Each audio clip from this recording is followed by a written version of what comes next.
Shalom, bien-aimés dans le Seigneur. Bienvenue en ce premier dimanche de l'année où nous voulons une fois de plus partager la parole de Dieu. Et ce matin, nous voulons avoir un thème particulier qui est tiré du texte de Habakkuk chapitre 2, du 1er au 4e verset, qui dit simplement « J'étais à mon poste ». C'est le prophète qui le dit « J'étais à mon poste ». Mais c'est quoi être à son poste? Et nous voulons voir le contexte de cette parole dite par le prophète qui est en train d'attendre une réponse de Dieu. Mais il précise, je dois être à mon poste pour recevoir cette pensée de Dieu. Suivons ensemble et que Dieu nous fasse du bien.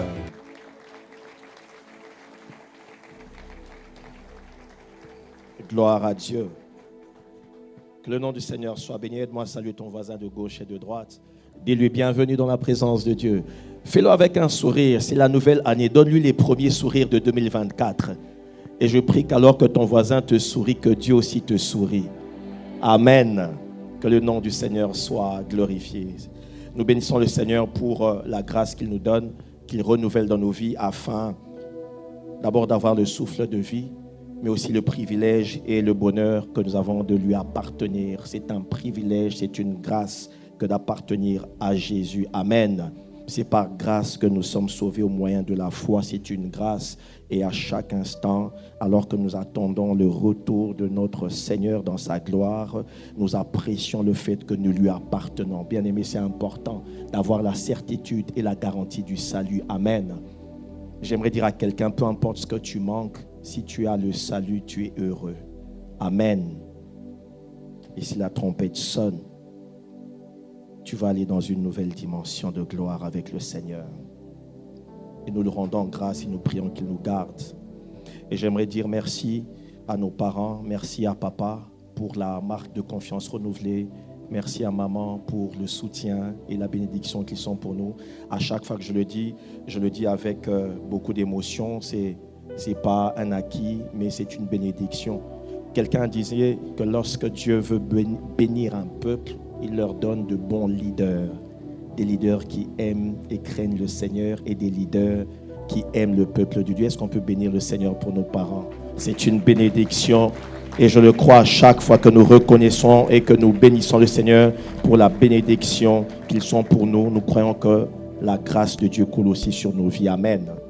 Gloire au Seigneur. J'aimerais dire merci aux collègues pasteurs. Merci pour la bénédiction qu'ils sont pour moi, pour l'intercession, le soutien précieux qu'ils sont pour moi. Et comme je le dis à chaque fois que nous travaillons, ceux qui sont en train d'assister, ils ne sont pas passifs, mais ils sont en train de prier afin que celui qui travaille puisse être vraiment un canal de Dieu. Merci beaucoup aux collègues pasteurs. Et merci à toi qui es là ce matin. Je prie que ce premier dimanche de l'année soit le début d'une série de bénédictions pour tout le reste de l'année 2024. Amen, amen. Que le nom du Seigneur soit glorifié. Alors que j'étais en train de prier par rapport à ce message, je disais, Seigneur, que veux-tu en ce premier dimanche que nous puissions partager à ton peuple? Parce que, bien aimé dans le Seigneur, je le crois que les premières choses, les premiers instants peuvent être très déterminants pour la suite. Amen. Les premières choses, les premiers instants peuvent avoir un sens particulier. Ainsi que l'apôtre Paul dit que si les prémices sont saintes, la masse l'est aussi. Et je prie que ce mois de janvier, avec particulièrement ce merveilleux programme de dédicaces de chaque jeudi, je prie que quelqu'un soit connecté spirituellement. Le début de cette année peut marquer la tendance de beaucoup de choses pour le reste de l'année. Suis-je en train de parler à quelqu'un? Alors que j'étais en train de prier, je disais, Seigneur, que dois-je partager?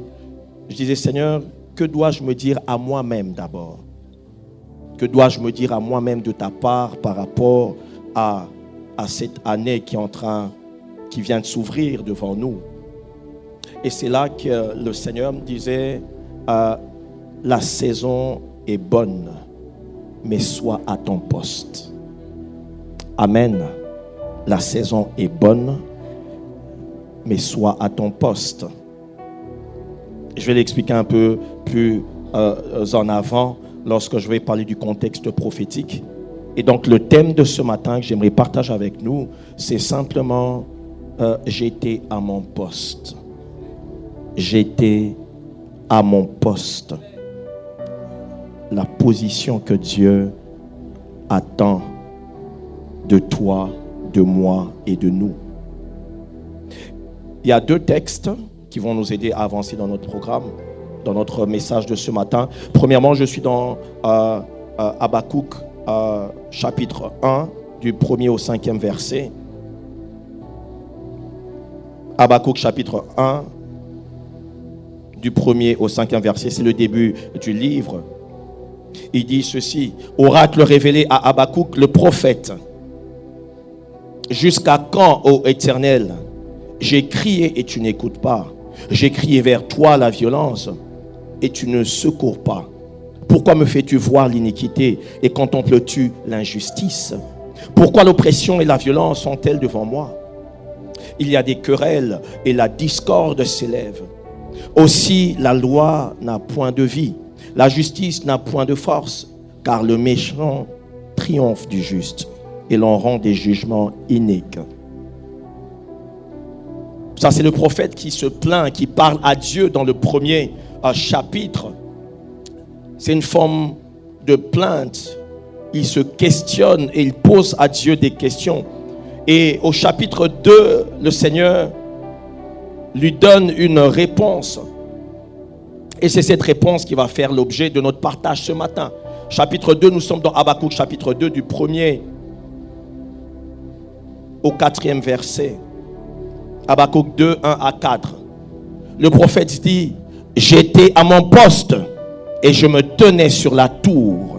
Je veillais pour voir ce que l'Éternel me dirait et ce que je répliquerai après ma plainte, sa plainte du premier chapitre. L'Éternel m'adressa la parole et il dit: écris la prophétie, grave-la sur des tables, afin qu'on la lise couramment. Car c'est une prophétie dont le temps est déjà fixé. Elle marche vers son terme et elle ne mentira pas. Si elle tarde, attends-la, car elle s'accomplira certainement. Voici son âme s'est enflée, elle n'est pas droite en lui, mais le juste vivra par sa foi. Le juste vivra par sa foi. Le prophète est en train de dire: j'étais à mon poste. Je vais rapidement nous donner un petit plan qui va nous aider à suivre la structure de ce message que nous sommes en train de partager. Premièrement, je vais donner quelques informations sur l'auteur de ce livre. Il s'agit d'Habakkuk.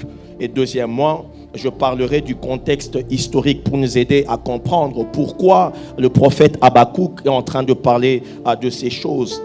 Et le troisième point, je vais toucher au contexte prophétique actuel. Quand je parle du contexte prophétique, je fais référence à la raison fondamentale pour laquelle le Seigneur a imposé ce message dans nos cœurs en ce début d'année. Amen. La saison dans laquelle on se trouve. Et quatrièmement, je parlerai de quelques éléments sur la tour, ce que ce texte nous enseigne et les implications liées à notre position. Amen. Donc c'est un peu le cheminement que nous allons suivre. Et l'auteur de ce livre, vous l'avez compris, c'est Habakkuk lui-même. Il se présente lui-même comme étant le prophète au premier verset du premier chapitre. Il est l'auteur de ce livre. Mais à part ce renseignement, Habakkuk ne donne pas d'autres informations sur sa vie, sur sa famille. Il n'y a pas d'autres détails. Un peu comme d'autres prophètes donnent des détails sur sa filiation. Le prophète Jérémie, fils de Tel, il ne donne pas d'informations personnelles. Il n'y a pas d'informations qu'il donne sur sa filiation, sur sa famille. La troisième chose, son nom signifie étreindre. Habakkuk signifie étreindre, mais d'autres traductions parlent de fardeau. Et lorsqu'on regarde le contexte de sa prophétie, on comprend qu'il est en train de présenter un fardeau à Dieu. Le fardeau du peuple dans le contexte que nous allons voir tout à l'heure. Et troisièmement, Lorsque vous regardez dans Habakkuk chapitre 3, verset 19, il mentionne quelque chose qui nous donne une indication supplémentaire sur son identité. Il parle de cette expression, il dit au chef des chantres. Et donc cela suppose que Habakkuk était probablement un lévite et qui servait à Jérusalem. Il dit au chef des chantres, il était chantre, il était musicien. Habakkuk était prophète, mais il était musicien, il était lévite et probablement en train de servir à Jérusalem. Troisième information, Habakkuk dans son récit d'introduction, il ne donne pas de référence par rapport au règne sous lequel il travaillait. Voyez-vous, quand vous regardez Ésaïe ainsi que la plupart des prophètes, ils situent dans leurs écrits l'exercice de leur ministère sous une certaine période. Ils disent sous le règne de tel roi, sous le règne de tel roi.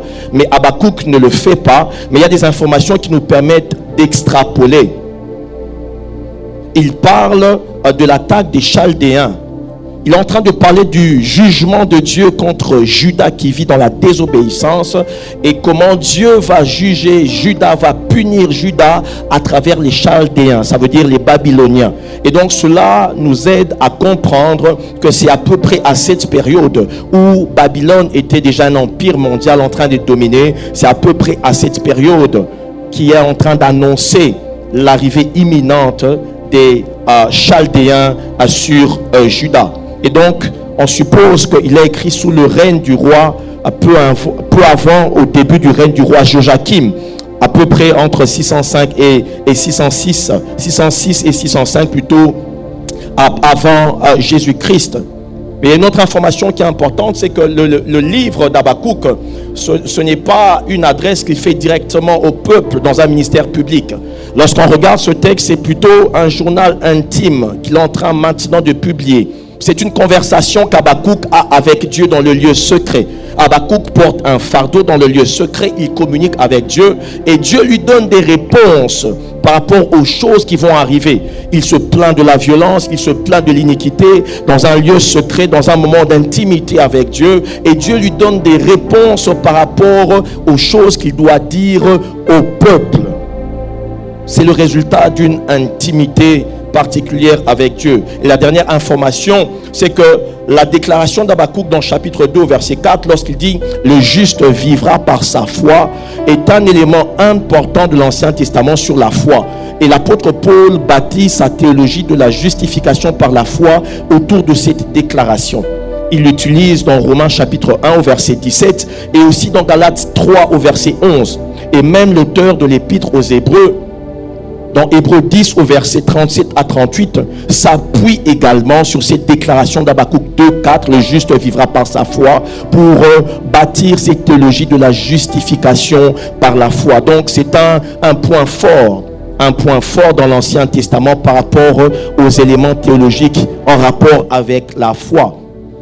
Et Habakkuk est du groupe qu'on appelle les prophètes mineurs ou les petits prophètes, pas petits par rapport forcément à la dimension de l'exercice de leur ministère, mais petit par rapport à l'abondance des écrits prophétiques qu'ils ont partagés, mais aussi par rapport à la durée de l'exercice de leur ministère. Lorsqu'on parle d'Ésaïe, d'Ézéchiel, ainsi que de Daniel, de Jérémie, on parle des prophètes majeurs à cause de l'abondance des écrits et la durée de l'exercice de leur ministère. Mais Habakkuk fait partie, avec Sophonie, Naoum et tous ces autres textes, tous ces autres écrits bibliques, de ce qu'on appelle les petits prophètes à cause du texte réduit de leur exercice de ministère. Il n'y a que 4 chapitres. Habakkuk n'a que 4 chapitres.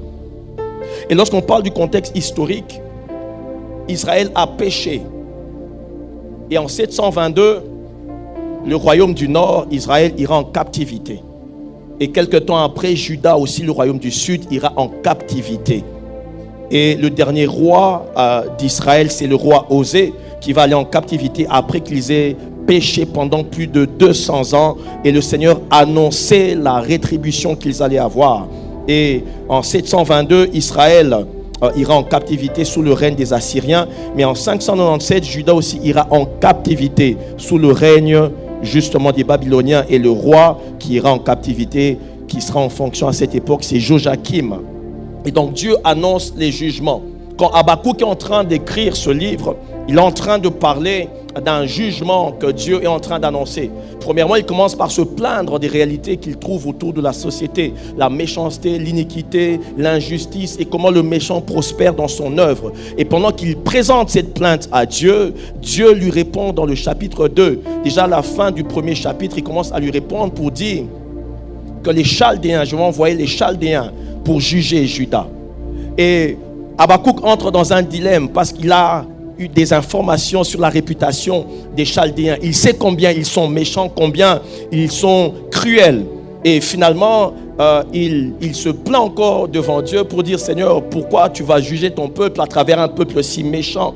Et donc il exprime encore cette complainte devant le Seigneur. Et dans le verset, dans le chapitre 2, il attend la réponse. Il attend la réponse. Et c'est ça qui nous intéresse particulièrement ce matin.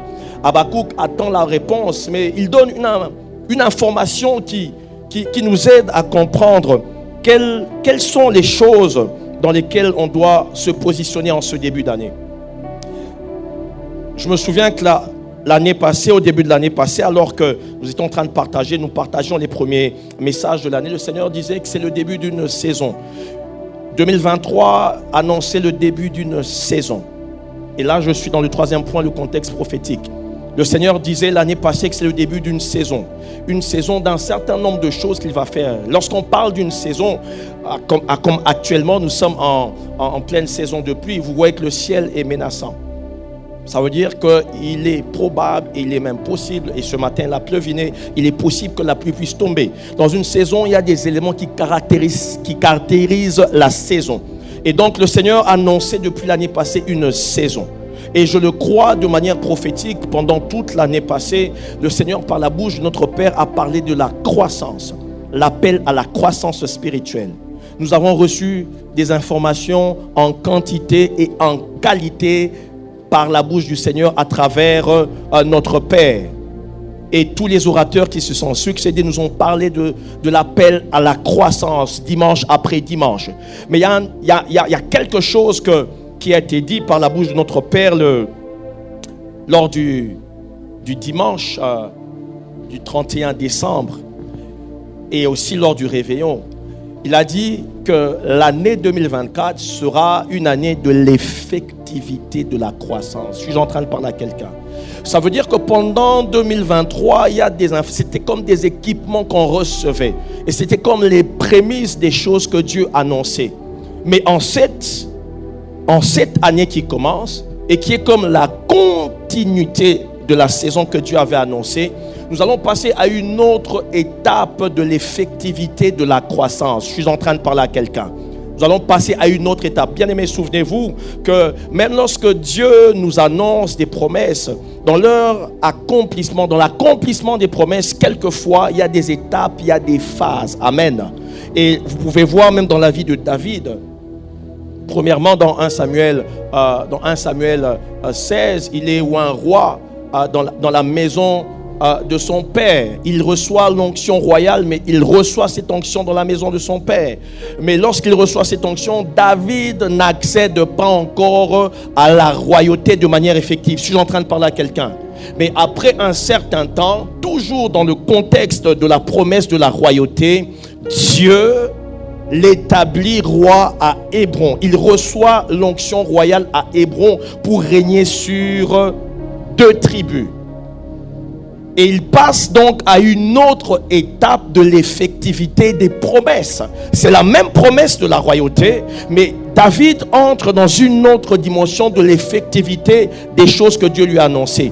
Et dans 2 Samuel 5, on voit David qui a été un roi sur tout Israël au début du 2e livre de Samuel. On voit David qui est maintenant un roi sur les 12 tribus d'Israël. Ça veut dire que David entre dans le plein potentiel, dans la pleine effectivité de la promesse que Dieu lui a faite. Amen. Et donc vous allez constater avec moi, il y a comme des phases comme ça. J'aimerais dire à quelqu'un à qui Dieu a promis la royauté, ne te laisse pas aller, ne te décourage pas lorsque tu ne vis que des petits signes. Les petits signes confirment que tu es bien dans la trajectoire pour arriver à la grande finalité. Suis-je en train de parler à quelqu'un?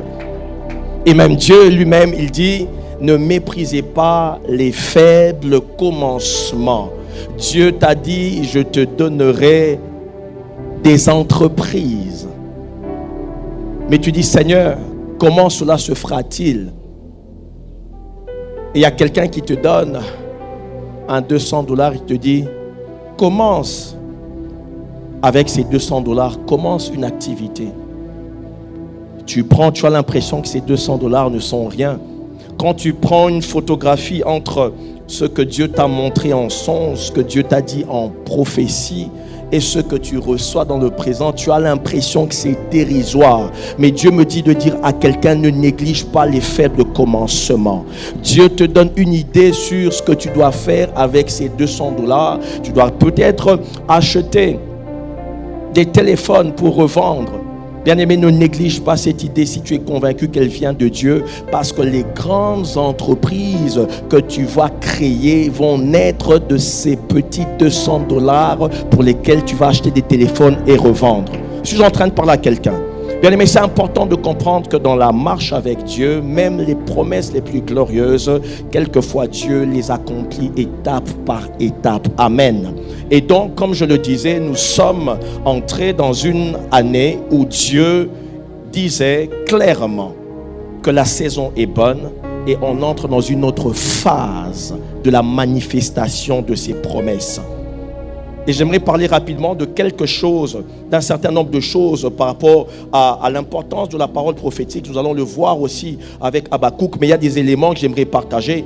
Dans 2 Pierre, chapitre 1, verset 19, l'apôtre Pierre est en train de dire quelque chose de très intéressant autour de la parole prophétique. Et dit, nous tenons d'autant plus certaine la parole prophétique à laquelle vous faites bien de prêter attention, comme à une lampe qui brille dans un lieu obscur, jusqu'à ce que le jour vienne apparaître et que l'étoile du matin se lève dans vos cœurs. L'apôtre Pierre est en train de comparer la parole prophétique comme une lampe qui éclaire dans un lieu obscur. Pourquoi? Parce que lorsque la parole prophétique vient, elle vient révéler des choses que l'humain ignore.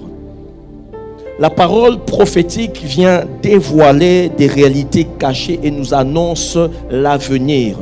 Dans un contexte d'obscurité, dans un contexte de découragement, dans un contexte de lassitude, dans un contexte d'abandon, dans un contexte de dégoût, quand la parole prophétique vient pour t'annoncer ton avenir glorieux, tu commences à oublier les réalités qui te font mal parce que ton esprit se porte sur ce que Dieu vient de te révéler.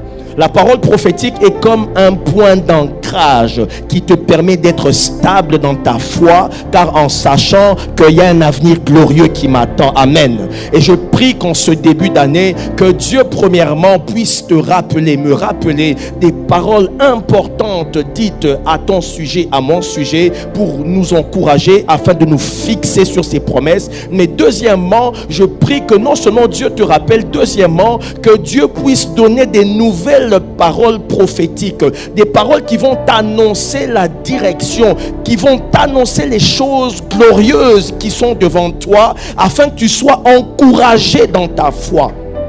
Que Dieu puisse annoncer à une femme stérile que tu seras appelée maman mapassa. Je suis encore stérile dans le présent, mais cette vision, cette révélation réveille ma foi et me fait sortir de la dépression. Cette parole qui m'annonce que je serai chef d'entreprise m'enlève de la tristesse du chômage que je vis présentement et m'aide à me positionner. Bien aimé, la parole prophétique vient éclairer dans un moment d'incertitude pour te donner des certitudes divines. Quand la terre n'est plus sûre de ce qu'elle doit te donner parce que les ressources terrestres sont finies et épuisées, et le ciel t'envoie la parole prophétique pour t'annoncer qu'au ciel il y a des ressources divines qui sont disponibles pour toi. C'est ainsi que le psalmiste dit, je lève mes yeux vers les montagnes, c'est de là que me viendra le secours. D'où me viendra le secours? Il pose la question sur l'origine de son secours. Il aurait pu regarder sur la terre, mais j'imagine que le psalmiste a regardé sur la terre, il a vu l'obscurité, il a vu le mépris, il a vu la méchanceté, et il se dit que sur la terre, il n'y a plus d'options pour moi, mais quand il n'y a plus d'options sur la terre, il reste un lieu où les ressources sont inépuisables, et un lieu où j'ai un Père céleste. Il dit, je lève les yeux vers les montagnes. En cette année, j'aimerais dire à quelqu'un, ne marche pas la tête baissée, ne regarde pas sur la terre, lève les yeux. Tu verras la gloire de Dieu. Ne marche pas la tête baissée. Et je vais le dire tout à l'heure, c'est justement là que nous devons être à notre poste. Parce qu'il y a des choses que tu ne vois pas quand tu n'es pas à ton poste. Il y a des réalités auxquelles tu as accès uniquement quand tu es à ton poste. La parole prophétique te donne de l'avance sur les circonstances et influence ton attitude dans le présent. Lorsqu'on regarde dans Actes des Apôtres au chapitre 27 du verset 21 au verset 25, l'apôtre Paul passe par un temps difficile. C'est un prisonnier en train d'être transféré quelque part pour être jugé. Et le navire qui est sur la mer, sur l'océan, est en train d'expérimenter un risque de naufrage. Luc le dit d'ailleurs, il dit, nous avions perdu espoir de vivre parce que pendant plusieurs jours, il n'y avait que de l'obscurité. Imaginez l'angoisse. Vous êtes en pleine mer, vous ne voyez pas de terre et vous ne voyez pas de lumière. C'était l'obscurité totale.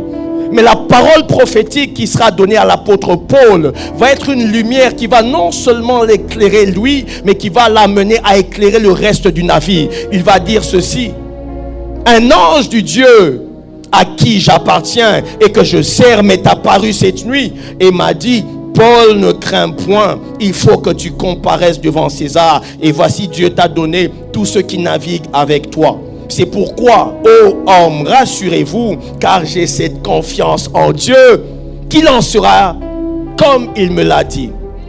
En famille, tout le monde est agité, tout le monde est paniqué. On se demande comment on va s'en sortir par rapport à ce dossier en justice. On se dit que oui, ce juge qui est peut-être en train de gérer le dossier est plus à un penchant pour la partie adverse et on ne sait pas comment on va s'en sortir. Et tout le monde est déprimé, bientôt on va vous déguerpir. Mais toi, à genoux, Dieu te donne une parole certaine. Il te dit que vous serez victorieux dans ce procès et il y aura quelqu'un qui va changer la donne. Et tu fortifies tes frères, tu fortifies tes soeurs, tu fortifies la famille pour dire Dieu m'a dit. Bien aimé, lorsque la parole prophétique vient, elle t'impose dans une certitude que personne ne peut retirer. Même lorsque la situation semble confuse, quand Dieu te donne une parole, tu sais que c'est Dieu qui a parlé et ces choses vont arriver. Dans un moment de suspense, dans un moment d'incertitude, la parole prophétique vient changer notre attitude. Deuxièmement, ça aiguise notre jugement. Dans Jérémie 32, Dieu lui annonce quelque chose d'inhabituel. Alors que le peuple se prépare à aller en captivité, Dieu lui dit, il faut que tu achètes un champ. Ton cousin viendra te voir et il faudra que tu achètes le champ qu'il te propose de lui vendre. Alors j'imagine que peut-être que pour son cousin, son frère, c'était comme un bon débarras. Il dit, ok, on va aller en captivité. Jérémie, terrain wana. Mais ce qu'il ne savait pas, c'est que Jérémie ne prend pas les décisions au hasard. Il était avisé. Dieu lui avait dit, ton cousin viendra te proposer d'acheter ce terrain et il faudra que tu l'achètes. Le lendemain, son cousin vient lui faire la proposition telle que Dieu lui avait dit. La Bible dit, il reconnut que c'était la parole de l'Éternel. Et donc la décision de Jérémie n'est pas influencée par rapport au contexte politique, au contexte économique, mais sa décision est influencée par rapport à la parole prophétique. Parce que voyez-vous, le contexte économique, le contexte politique, le contexte social a des indications qui sont des probabilités. on peut faire des extrapolations pour connaître la tendance des choses qui vont arriver demain. Mais ce ne sont pas des certitudes. J'aimerais pas le mentionner avec insistance. Il y a quelques jours, quelques semaines en arrière, même plusieurs observateurs internationaux juraient qu'il y aurait un grand désordre, un grand chaos ici. Mais Dieu nous a accordé sa grâce. Pourquoi? Parce que les hommes font des projections, c'est des probabilités, mais ce ne sont pas des certitudes. Mais la parole prophétique vient nous établir dans les certitudes. Et Dieu dit à Jérémie: car ainsi parle l'Éternel des armées, le Dieu d'Israël. On achètera encore des maisons, des champs et des vignes dans ce pays. La décision de Jérémie est dictée par une parole précise qu'il reçoit. Pas d'un homme, pas d'un frère, mais de Dieu directement. Je prie qu'en cette année, que tu reçoives des informations stratégiques par rapport à tes affaires.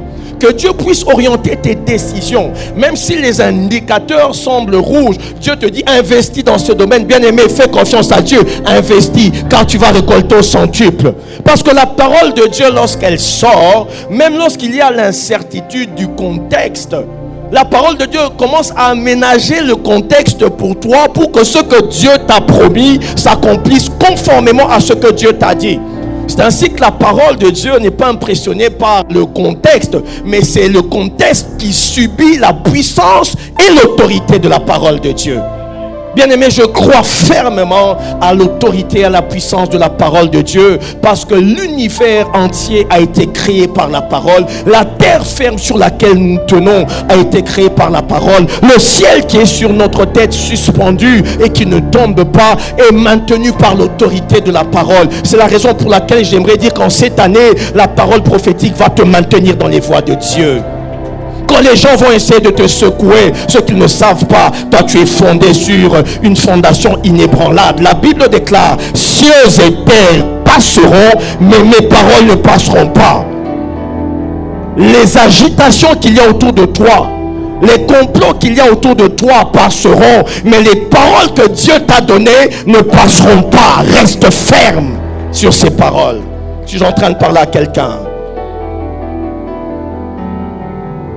La parole prophétique vient influencer ton attitude. Bien-aimé dans le Seigneur, nous sommes en 2014, au mois de décembre-janvier, alors que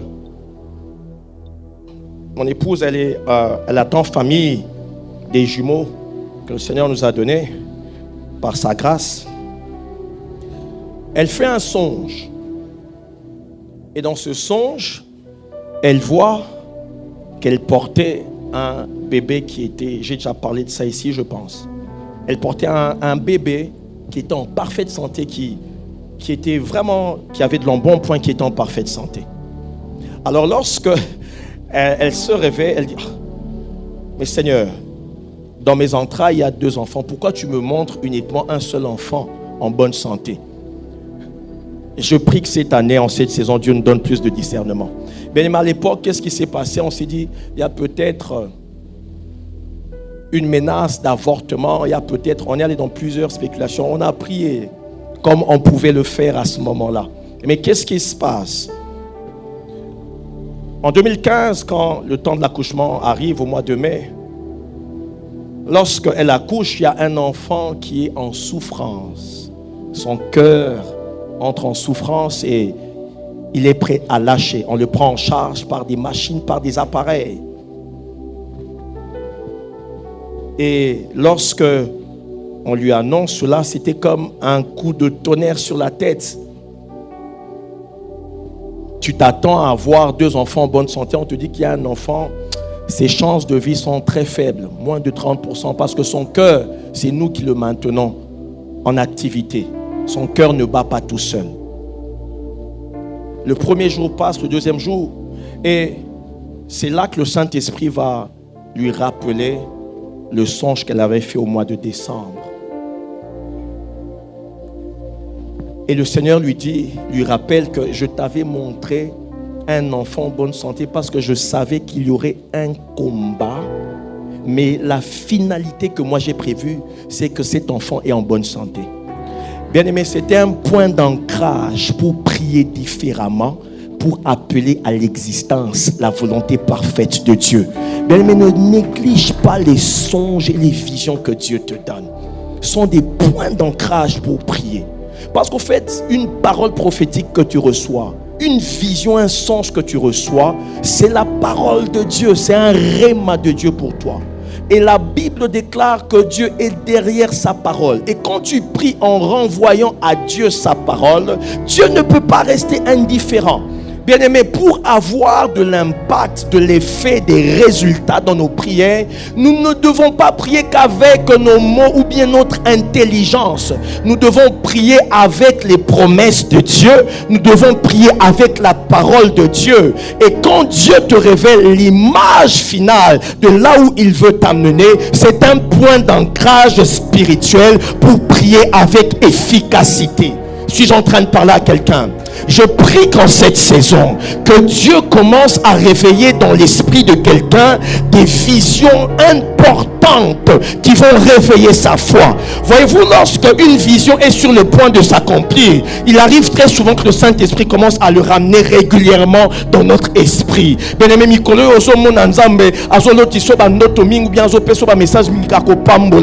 par rapport au travail. Il y a quelques mois en arrière, c'était pas le cas, mais en un mois, 4, 5, 6 personnes te disent la même chose. Bien-aimé, quand Dieu commence à devenir bavard, je parle à la manière des hommes, ça veut dire que le moment de l'accomplissement n'est plus très loin. Je ne sais pas à qui je parle, mais en ce premier trimestre de l'année 2024, il y a des choses importantes que tu attends depuis plus de 5 ans, que tu vas expérimenter en ce début d'année. Je ne sais pas à qui je parle, mais Dieu, au moment où je parle, te rappelle des choses importantes qu'il t'a dit il y a 10 ans et tu as l'impression que ce sont des choses oubliées. Mais en cette année 2024, quand on arrivera au mois de décembre, tu vas élever les mains pour dire: Seigneur, j'avais entendu parler de toi, mais maintenant mes mains ont touché ce que toi tu avais annoncé.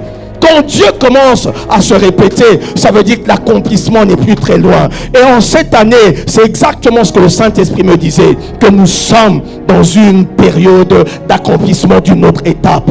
Dans ta famille, par rapport au travail, par rapport à ton ministère, nous sommes dans une saison d'accomplissement supérieur. Par rapport à l'église, et je m'accroche à cette parole prophétique que notre Père a déclarée, cette année nous irons chez nous. C'est un point d'ancrage. Je ne sais pas comment Dieu va accélérer les travaux, mais cette année, on ira chez nous. Parce que nous sommes dans une autre étape de l'accomplissement des promesses de Dieu. Nous sommes à une autre étape. Et Habakkuk qui dit: j'étais à mon poste. J'étais à mon poste. Je me tenais sur la tour. Je veillais. Je ne dormais pas. Je veillais. Je veillais. La version Sommer dit: je me tiendrai à mon poste de garde. Je resterai debout sur le fort du guetteur, afin de voir, de savoir ce qu'en moi-même Dieu me dira.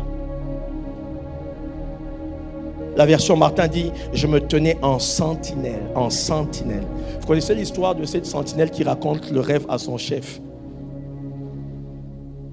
Son chef allait sortir le matin, alors il appelle son chef qui était déjà dans la voiture. Il dit: patron, Kobimate, le président de l'autre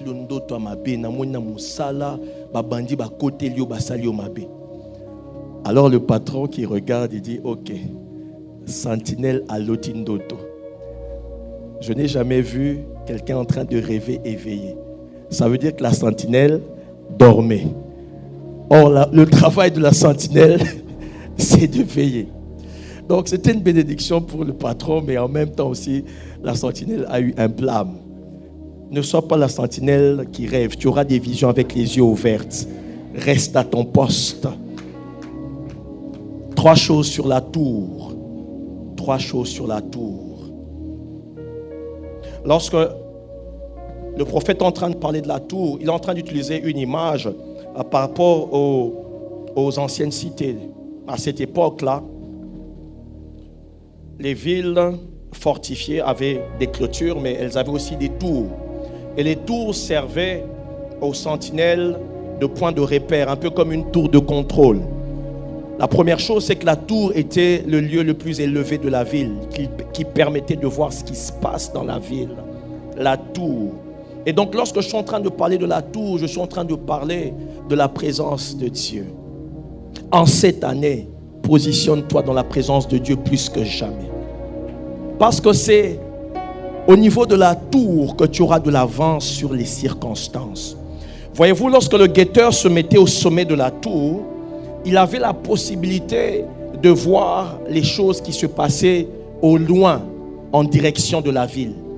Que ce soit une bonne nouvelle, que ce soit une mauvaise nouvelle qui arrivait, que ce soit un ennemi qui s'avançait, avant que l'attaque ne puisse arriver dans la ville, celui qui était au sommet de la tour, de loin, il voyait déjà, il pouvait annoncer à ceux qui sont dans la ville à travers une trompette qu'il y a un mouvement suspect qui s'avance, afin que les armes et les militaires puissent se positionner. Nous pouvons le voir dans 2 Samuel 18 au verset 24, 27. David était assis entre les deux portes. La sentinelle alla sur le toit de la porte vers la muraille. Elle leva les yeux et regarda, et voici un homme courait tout seul. La sentinelle cria et avertit le roi. Le roi dit, s'il est seul, il apporte des nouvelles. Et cet homme arriva toujours plus près. La sentinelle vit un autre homme qui courait. Elle cria au portier, voici un homme qui court tout seul. Le roi dit, il apporte aussi des nouvelles. La sentinelle dit, la manière de courir du premier me paraît celle d'Achimath, fils de Tsadok. Et le roi dit, c'est un homme de bien, il apporte une bonne nouvelle. David, c'est le roi. Bien aimé, la tour, c'est un peu comme le service de renseignement. Un pays, une nation, une structure. Lorsque les services de renseignement ne sont pas suffisamment outillés et suffisamment équipés, c'est une porte de fragilité par rapport à toutes sortes d'incursions. Suis-je en train de parler à quelqu'un? Les services de renseignement ont la possibilité d'anticiper sur les attaques, sur les risques de danger qui se présentent contre la ville. Et donc, quand Habakkuk est en train de se positionner au niveau de la tour, il veut avoir des informations en avance pour ne pas être surpris comme tout le monde. Non seulement qu'il veut avoir des informations en avance pour son bénéfice, mais au niveau de la tour, il a le rôle de sentinelle, mais aussi il doit sonner de la trompette pour la ville, pour signaler. Il y a un danger qui arrive ou bien il y a une bonne nouvelle. Bien aimé, quand tu n'es pas au sommet de la tour, ta vision elle est terrestre. Il y a des choses que tu vas voir à la manière des hommes. Au sommet de la tour, ta vue, elle est différente. Tu es capable d'anticiper sur certaines réalités. Et ma prière est qu'en cette année, en ce début d'année, que quelqu'un prenne la résolution de rester au sommet de la tour. Il y a des événements liés à ta vie qui vont arriver au mois de mai, juin, mais Dieu va te les révéler déjà maintenant en janvier, quand tu restes au sommet de la tour. Il y a des décisions importantes par rapport aux études de tes enfants que Dieu veut te révéler en ce mois de janvier, mais elles seront des décisions à exécuter au mois de juillet, septembre, parce que tu es au sommet de la tour. Tu ne subis pas le temps, les événements, les circonstances comme tout le monde. Il y a un investissement que tu dois faire. Tu dois changer de portefeuille, quitter le business de braise pour aller peut-être dans la vente de certaines boissons sucrées. Parce que c'est ça qui va être la prochaine activité qui va te générer beaucoup de revenus. Mais tant que tu n'es pas au sommet de la tour, tu seras surpris par la conjoncture. Mais au sommet de la tour, tu sauras exactement que déjà au mois de mai, je dois commencer à faire des stocks parce qu'au mois de septembre, je vais avoir besoin de boissons sucrées pour mon business. Suis-je en train de parler à quelqu'un? Celui qui est au sommet de la tour a des informations en avance. Et Habakkuk est en train de dire, j'étais à mon poste. C'est la position spirituelle. Quelle est ta position spirituelle dans la présence de Dieu?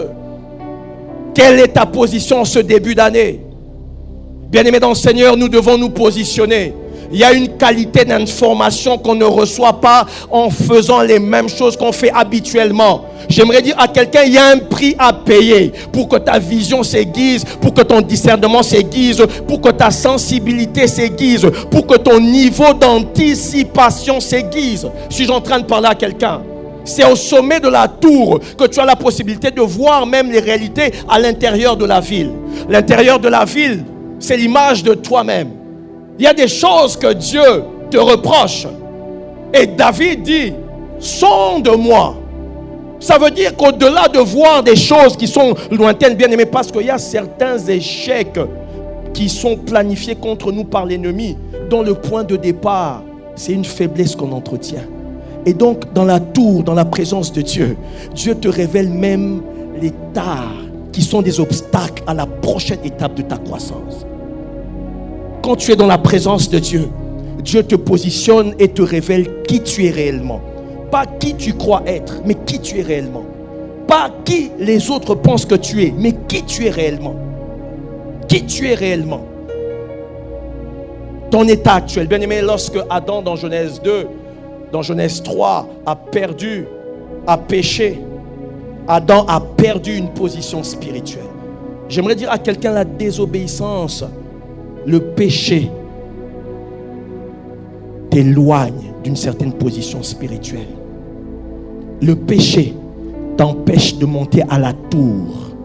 Le péché te déconnecte. Dieu dit, Adam, où es-tu? Pensez-vous que Dieu ne savait pas où Adam se trouvait? C'est une position spirituelle qu'Adam avait perdue. C'est le péché qui l'avait entamé. Et je prie en cette année que s'il y a un péché qui avait triomphé de toi tout au long de l'année passée, je prie de tout mon cœur, je lève ma main, que le Seigneur en ce début d'année te donne la victoire. Parce que le péché, l'auteur de l'épître aux Hébreux le dit, débarrassez-vous du péché qui vous alourdit, qui vous assaille si facilement, qui vous enveloppe si facilement. Le péché t'empêche de monter spirituellement. Or, il y a des informations stratégiques, il y a des renseignements du système d'information divin que tu ne pourras avoir que au sommet de la tour. Que au sommet de la tour. Que au sommet de la tour. Et l'apôtre Paul est en train de dire,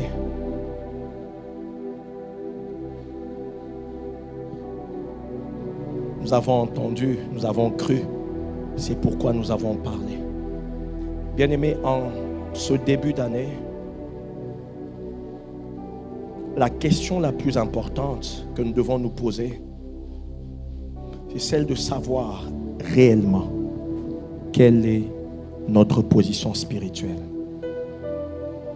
Où est-ce que je me trouve dans ma relation avec Dieu? Où est-ce que tu te trouves dans ta relation avec Dieu? Suis-je dans la ville avec tout le monde, dans le bruit de la ville, dans les réalités de la ville, ou bien je suis au sommet de la tour pour voir les détails de ce qui se passe dans la ville et les détails des choses qui s'approchent de la ville? J'aimerais le répéter avec insistance. Dieu m'a dit de dire à quelqu'un que la saison est bonne, mais tu dois te positionner spirituellement. C'est une année où Dieu va multiplier les signes de sa visitation dans ta vie. J'aimerais que quelqu'un me suive attentivement.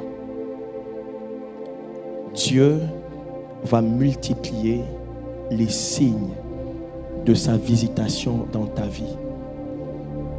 Mais il y a une position à prendre. Tu dois te positionner dans la présence de Dieu. Tu dois te positionner dans la crainte de Dieu.